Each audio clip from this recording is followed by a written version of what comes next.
Startups begin in communities across the country.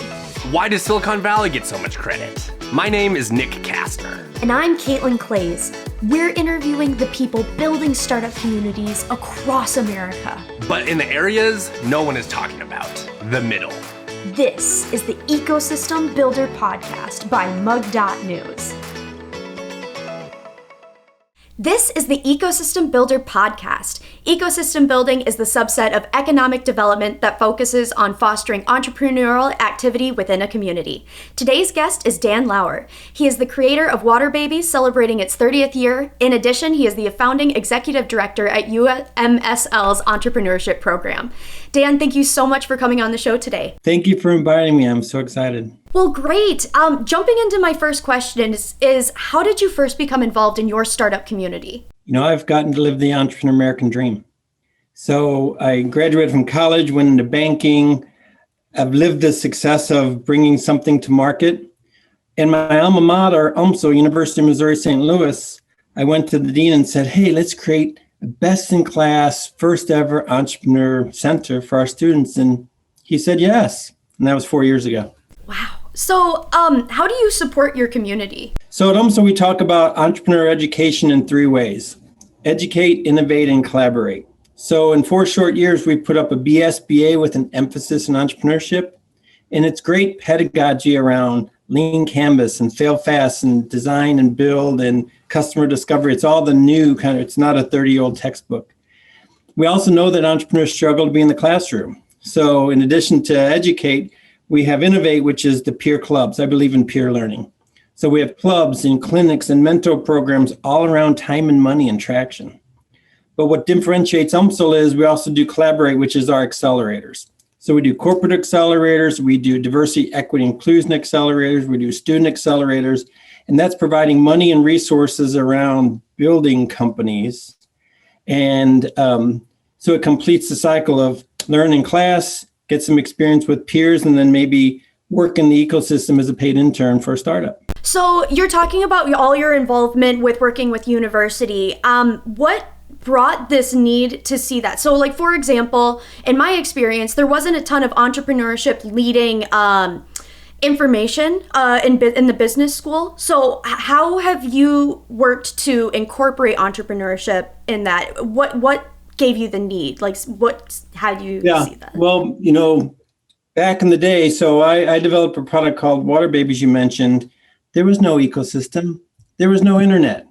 And so we talk about ecosystem now in St. Louis. There's about 100 entrepreneur service organizations. And the need is, there is no, entrepreneurship is not linear. And though there's books about it, the entrepreneur really has to make it up as they go. So as I looked at the ecosystem, back in the day, there was incubators and there was very little. But I thought, why not a university-led program that's leading from the front? I mean, St. Louis is blessed with Cortex and T-Rex and a lot of ecosystem. But by adding a university where 70% of our students stay in the region, I think really trains both to do startups, but important skills, even though you never start a business. What made you first start Waterbabies? So we kind of touched briefly on that. How did you get started into that? We teach in class, are entrepreneurs born or made, right? And so my journey was my degree. I got a degree. I wanted to create change. I was actually a banker for 8 years, but I too, like you and like your listeners, had this dream of doing something, of building something. Waterbabies is a water-filled baby doll. I'll show you one. And when you fill it with warm water, it feels like a real baby. Well, the inspiration came from a childhood memory of sisters playing with water-filled balloon dolls. And so my journey was one of writing 700 letters to toy companies, by making crude prototypes, by doing customer discovery, by doing the stuff that these ecosystems teach. And it worked. Everything went wrong. We didn't raise enough money. But it was persistence and resiliency, and the customer wanted it. So as I learned all these things and lived the entrepreneur American dream, I thought, well, why not provide that for current students more formally? Why not really have a structure around it so that we can move students and the community farther faster? No, that is a very good way to support that need. So I just think that that's a very fascinating way, especially looking back. You have to reflect too, with new coming entrepreneurs who have been having the graces of having the internet. It's very interesting to go back and see what did it look like before we even had all this accessibility. Well, and you're really celebrating the Midwest, and I applaud that. We're just as bright, we're just as sharp, we have just as many good ideas. Our cost of living is low. We talk about 6 degrees of separation. In St. Louis, it's 3 degrees of separation. So that I'm here as a stand like you for encouraging entrepreneurs. If you've got an idea, start. And there's plenty of resources to support you. So then what's one thing that people don't know about your ecosystem? I think our ecosystem, all ecosystems, all cities struggle with silos. I'm doing my mission for UMSL. And I think what St. Louis is trying to do, and certainly with the reset of the pandemic, we're going to come out of this pandemic. I think there's going to be more and more desire to collaborate. None of us can do it alone. And so there's ecosystem partners like Arts Grants and Cortex and Venture Cafe and I-10 that helped us with our programs, that supported us with judging or vetting. And so I think that St. Louis's hidden gem going forward can be we collaborate. We've got to. So I guess a question with mentioning COVID, pre-COVID and post-COVID, do you think that we're going to take some of the things that we've gained from this current experience and put them forward in the future? Because we keep talking about post-COVID. What do you think that's going to look like to you in the entrepreneurship community? With accelerators, I really miss the spontaneous collision of creative people in a hallway and together and breaking down barriers and earning trust. There's programmatic elements, there's educational elements, but being together, you can't duplicate. But we're not together today, we're virtual, and we could do that now more because of COVID. So there's national and international speakers I can get to come speak, and they don't have to fly in now. So that barrier of trying to get a worldwide presence, I think people more and more, that's broken down. So I think we're going to see coming out of COVID a hybrid of virtual and in person that I hope is better, so that we can get mentors and speakers from all around the world. But still, for a lot of time, I think a lot of this is better if you're physically together. Agreed. So if someone were to start a business in your community, are they eligible for any local grants or interest-free loans? Sure. And St. Louis is robust. We have startup things like UMSL and Square One and SBDC and SCORE. And so even Missouri, we have a thing called Missouri SourceLink that tracks all these in kind of rails. So we have a strong ecosystem. I would say it's a bit like a spider web. So sometimes entrepreneurs have to try to navigate. I think more and more we're going to try to do more of a funnel process. And so Downtown STL is a new civic group that's really trying to harness and coalesce and communicate better. So I want to know what everyone in the ecosystem is doing so we can all guide and refer better, so that when someone enters, wherever they enter, through a university or an entrepreneur service organization or a corporate partner, the mapping and communication between organizations can be, so then we have what I call continuity of capital. Maybe you start out as a student, you get $5,000 and you build your prototype. Then you go into an accelerator and maybe you get $50,000. And then maybe you're ready for a corporate accelerator and now you get $100,000 and now you get some equity taken. Well, you're growing along the way. And so our ecosystem has to grow with entrepreneurs. So you mentioned a spider web, and depending on all the different avenues that people can come into entrepreneurship, it can get a little bit intimidating of all of the steps, all the things that interconnect and happen at once. What is the first step you think someone should do to when they first want to start their business? So I'm myopic. It's a great day and a great time to be an entrepreneur also. So take a class, join a club. So throughout the ecosystem, though, it's really, there is no front door. There really shouldn't be. I mean, there's many access to many things. And so I wouldn't encourage, start where you're at. As good as this ecosystem is, what I tell entrepreneurs is it's Darwinian. You have to do the doing.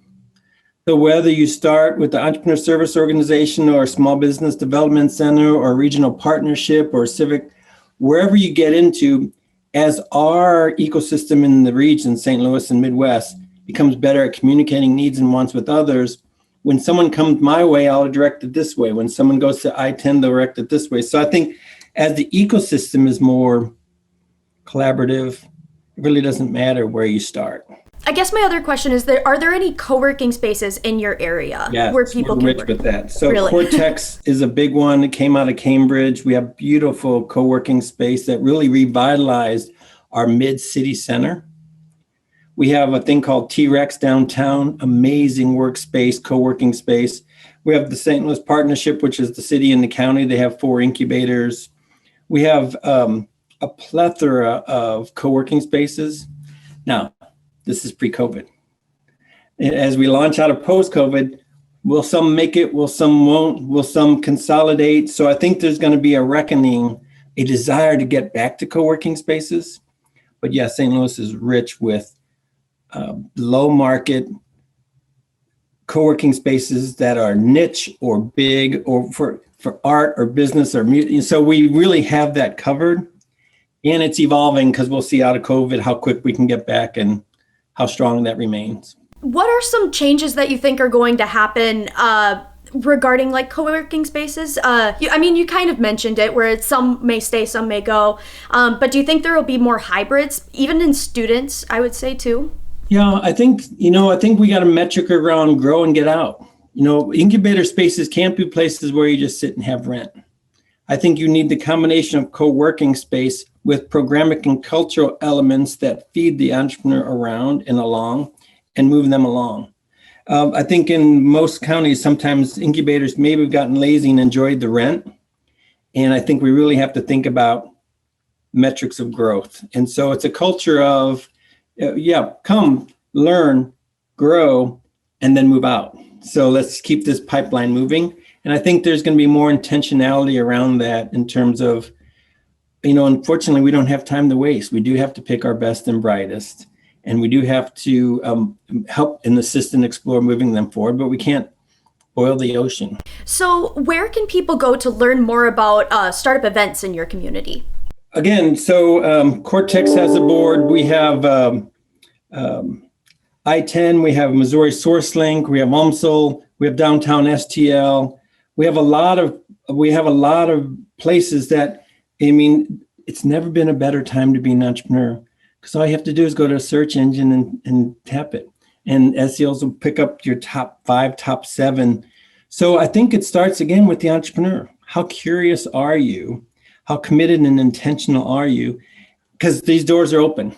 But in the end, for the person watching, start today and in your community, do a search engine around incubators, accelerators, ecosystem, and wherever you're at, whatever town you're at, it'll pop up. They're there, but it's like a gym. They're there and open for you, but you have to come work out. I like the analogy, especially, I feel like we're all going to need a nice gym visit once COVID starts to let go a little bit more. So then how do you include diversity in your ecosystem? We just came off of a very powerful diversity, equity, inclusion accelerator. And the founding managing director, Monique and Mike Bynum, they said the best sign of diversity, equity, inclusion happening in your ecosystem if you don't have to have those dedicated to diversity, equity, inclusion. So that's the goal, right? In 5 or 10 years. Our UMSL diversity, equity, inclusion accelerator, what made ours different, our secret sauce, was we funded. The dirty little secret around accelerators is, there's great business programs, introductions being made, classes being held, pitch practices being delivered. But what minority founders need, what Black founders need, what most entrepreneurs need, but the gap is in minority funding, is funding. So what we did was we raised enough money with some generous corporate sponsors. So we're blessed in town. We have Ameren, we have Edward Jones, we have Express Scripts. And they said, yes, let's try this pilot. And we did a call to action. We said, if you're a Black minority founder and you've got a great idea, apply. And we're going to fund 6 of you $50,000 plus a best-in-class accelerator. We had over 430 applications. Demonstrates the need. And man, was the talent there. And we just finished our demo day. And we have 6 very powerful, very interesting, very diverse founders that are going to grow jobs, are going to grow wealth. So I think funding is the key, I think, early. And I think that's what differentiated our Diversity, Equity, Inclusion Accelerator. Congratulations on getting that started, and as well to see 130 applications like you 130. saw. Over 130? 430. 400. Oh my gosh. I know. Wow. I misheard. I thought I heard 100, but even to hear that much, it really proves the need. And exactly like you said with the funding. So we want to do it again, and we want to nudge others to do it again. So it's that combination of incubator space, co-working space, core business programming development, biz development introductions, funding. And so we hope this really helps move companies farther faster. Absolutely. And providing opportunity to come to the table is exactly what it sounds like UMSL is doing. So it's not words on paper, right? It's rubber hits the road. Absolutely. So kind of shifting gears a little bit and talking about Waterbaby, congratulations again on the 30th year. That's super exciting. Now, could you tell me a little bit more about Waterbabies and what you're working with them currently on? Sure. What's relevant for your founders is, they say, when's the best time to grow a fig tree? When's the best time to plant a fig tree? And they say, well, 40 years ago. And the next best time is today. So for the people listening today, if you've got a good idea, write it down. So when I was in my I wasn't even a teens, I was 8 or 9, my sisters used to make dolls out of water balloons, a Sharpie, and they'd pop. But I wrote it down in a record log because they're warm and cuddly. So I'm a record log guy. If you have good ideas, write them down because you'll tend to forget them. So I was vice president of a bank, fast forward, and I was like, I want to be an entrepreneur. Why? I want to make money. I want to develop a product or a service that makes the world better. And so I look back at it, a warm doll that looks and feels like a real baby had some merit. So I did the processes we're teaching today: product development, customer discovery, looking at partners, looking how I can fit it in. And so I wrote over 700 letters to toy companies and got rejected by them all. And then I raised $500,000, manufactured for a test in St. Louis. 7 out of 10 failed. They leaked. So entrepreneurship is not easy, but the idea worked. A little girl wants to hold a warm and cuddly doll. So we got a couple breaks. We persisted through. We had tremendous success at retail. We thought in our launch year we'd sell 5,000. We sold 15,000. Long story made short, we licensed. So today what we're really trying to do is, in our 30th year, a relevant cause marketing. So I don't know if you can see this, maybe not, but we're doing Waterbabies Loves Clean Water. Now you can't see it on our screen. We've partnered with Charity Water, and we're pledging 250 wells to finance water wells in Africa. And it really blends this authenticity around, we're 80% water. Waterbabies are 80% water. The world needs clean water. And so it's a great creative exercise on how to keep a product relevant and how to do intentional cause marketing. So the good news is when I'm in class and I'm talking to students, I'm kind of practicing what I preach in terms of brand strategy and the value proposition. So it's a great intellectual exercise and a great platform, all from a childhood memory. So if you have a good idea, write it down. And then when the time is right in your life, explore it. I tend to think college is the best time to explore it. There's nothing to lose for a college student to take a class, tease something out, maybe win $3,000, do a prototype. And if what we want you to do is learn fast, fail fast. Maybe this isn't that idea. So I think the lessons learned from Waterbabies makes me a better entrepreneur, educate founder because I've lived it. I think that what you're doing shows a definite level of sincerity too for your community, specifically with donating with charity in wells in Africa. It fits with your brand. I mean, to be like, Waterbaby, you have to think about your brand, but it is very inspiring too that you're putting those two gaps together. And what I really appreciate is the diversity and equity that you're caring about the people around you. So I think it's very important and it's relevant that you are doing what you're doing. And so have you gotten more partners working from this? Like Yeah, in the end, we want to grow students to come to UMSL as a first choice to learn about entrepreneurship, because we think the skills will make you better whatever job you're at. But we didn't talk about our corporate accelerators. We do corporate accelerators for our utility company, Ameren. We did a corporate accelerator. And for 3 years, we ran a corporate accelerator. For University of Missouri System, there's one in Columbia, there's one in Kansas City, there's one in Rolla.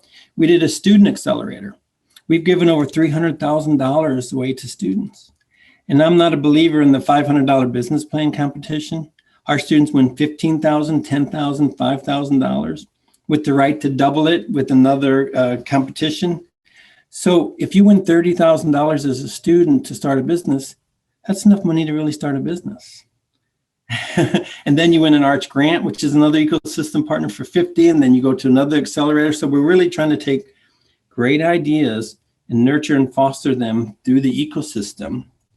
And we are the the student place is the early place, and it's working. So, the problem with entrepreneurship is it's a long tail game, and we're still a startup. We've only been doing this for 4 years. But I think the impact we're making is inspiring students to say, yes, I can do it too. And here's some tools, and here's some processes, and here's some confidence building. And they're saying yes. So we'll see what happens in 7 years and 10 years. So you're providing these opportunities for students to apply for grants, for loans, to jumpstart their business. Do you also provide coaching and how they can build their business? Could you tell me more about that? So again, educate, innovate, collaborate. So in class, you can take applications to entrepreneurship and get an I-Corps $3,000 grant inside the class and do customer discovery and product development. Outside the class, we have an entrepreneur in residence program that talks about time and money. And there's a mentor program. Pre-COVID, we already had one of the largest student clubs. We were getting about 60 students to every meeting, which is a hard thing to do for a residential college because most of the students have a job or two. So we think about take-home value. If you're listening to this, what nugget did I share that will help you in your life to move you further on? So we're very intentional about take-home value and not wasting people's time. And I think students that are busy appreciate that. So it's a good start. And we hope to keep building within the ecosystem and playing well with others so that St. Louis as a region is communicating better, and there's growth and prosperity, and it all leads to better outcomes, which is, I think, what we're all doing this for. So you're all about connecting, providing resources, educating. I was wondering then, are there any news outlets, podcasts, or blogs that cover startups in your community or that you recommend people check out? Absolutely. Check out EQ. It's a good publication. I think the St. Louis Business Journal really now covers very well. Something special. There's a lot of podcasts and players that are doing it. And again, all you have to do is do a search engine around it, and the 5 and 10 will pop up. I'm not a good list maker, but I think St. Louis is doing a much better job telling our story and inviting you to come. In the end, the listener has to get action, right? And use this podcast to start today. So this next question is a bit more of a broad one, but I'm very curious to see how you answer, what advice you have. But I was wondering, what is some advice you have for entrepreneurs who are getting started? It's a very broad one, but I'm curious to see what you come up with for your advice. First of all, if it was easier to do, more would do it. And it's a funnel. Many will play, few will win, kind of thing, right? But I think if you put process around it, I tell people, put a big roller coaster, a picture of a roller coaster on your wall, because there's ups and downs, there's highs and lows. And if you're having a bad day and you want to quit, just look at the poster of the roller coaster and say, well, maybe I'm just having a bad day. Tomorrow might be a better day, because it really is a marathon, not a sprint. And so I think of life in terms of what's your 3-year BHAG? What's your 3-year big dream that's going to move your life, your family? Mine was I wanted to have the top selling doll in the country in 3 years. I didn't know how to get that done. But what's that stretch goal? but then work a process back to, well, what must happen in the first year? What must happen in the first 6 months? What can I do in the next 30 days? And then what can I do today? So I would say to the listener, hire yourself to work 5 or 10 hours a week on your thing and put what you can afford into a bank account, $50 or $100 each time for the next 6 months. So you got to start out with process. It's what's your North Star? Attract people, attract technology, attract processes, and you cannot do it alone. If you think you can do it alone, nope. You got to enroll others. So a long story to your question, it's all those things together. It's yes and. I appreciate that, because sometimes people have these great ideas. I know maybe I'm speaking to myself specifically, but all these ideas all the time. But when you have to focus them, that's how you can get things done with a specific straight shot. And like you'd said, it's not linear, however, but having somehow be a little bit more focused is going to help you succeed a little bit more. That's what I'm kind of picking up from your advice and everything. Spend time and money in the most efficient way possible to tease it out. I'm not saying, I've had too many people come to me with a second mortgage on their home. They're about ready to get divorced, and they've got 10,000 of these gadgets in their basement because they never did customer discovery. They never asked the customer, do I want it? So I want to avoid that. I actually want to de-risk ideas for people, tease them out, spend a little bit of time and a little bit of money. One quick story, my first product I was trying to invent was called Shower Safe. I wanted to break my leg. I'd had a tourniquet and kind of a baggie to keep my cast dry. I walked into Walgreens and there was a product called Cast Savers. So I stopped right there. So if you have an idea and you do some research and there's already something very much like it, stop. It's okay. So I want to de-risk ideas for people so that they don't bet the ranch and don't spend too much time and money on something that's already been done. Well, we are getting close to closing out, so I wanted to ask if you have any final thoughts to share with the listeners. For me, I want to compliment you with gratitude. You're a voice for possibility, and you're a voice for the Midwest. And so I would say, I hope you reach a lot of folks and inspire them to action. Because if we're just listening, don't just listen to this and be entertained, or, do this because you want to make something positive happen in your life, and commit today to doing 3 action steps. Otherwise, we're kind of wasting our time. So kudos to you guys. Keep up the good work. I think entrepreneurship, there's never been a better time in the world to be an entrepreneur. And it still takes hard work. So it's up to you to do it. Well, thank you so much, Dan. We've really appreciated you coming on the show. Happy to. Talk to you again. Now that we've learned about an ecosystem from a person who's building it, I'm going to link back up with Nick to clarify on some jargon and take a deeper dive into this ecosystem. Caitlin, how was your interview with Dan? I had an absolute blast. It was super cool. So he is the founder and creator of Waterbabies, which was, one of my cousin had that toy, and I always thought that it was super cool. So, I know that dates me. I know, but still, I don't know. I thought it was just super cool to talk to a toy creator and founder as well. Yeah, I swear that's a dream. Creating a toy, making a bunch of money, or a board game that is commercially successful. All of that would be amazing to do. So good for his success. Was there anything you had to look up after? Well, I will say before that, one of my biggest takeaways was the fact that we talked about how many letters he sent, typed up letters, because the internet was not as big. So I believe they got started in 1993, I think, and then I'm sure he put X amount of years of preparation before he got his, feet on the ground. But what that just really stood out to me is that we are so lucky to be able to have the internet, and you and I conduct meetings over Zoom. We're able to connect very quickly, and that just wasn't a resource at the time. You had to really get a lot of rejection letters. Is that something he talked about? So I thought it was very humbling and a very good reflection time to look back and see how much more difficult it was in the 90s compared to now. Absolutely. And again, we've hit on this a few times, but Caitlin and I now have hosted I think we're on episode 30 almost of the show, and we have never been in the same room together. That would not have been able to happen in any other time point in history. And so again, that story of his hustling by writing letters. And I also like those, redemption stories, or Like Stephen King has a bunch of those stories as well, of like sending out his work and just getting told no a whole bunch, and then finally all it takes is one person to pick it up, and then you're like Stephen King or have a Waterbabies toy, and super commercially successful. Okay, now on to the question that I almost skipped the second question, or the first question, Caitlin. Was there anything you had to look up afterwards?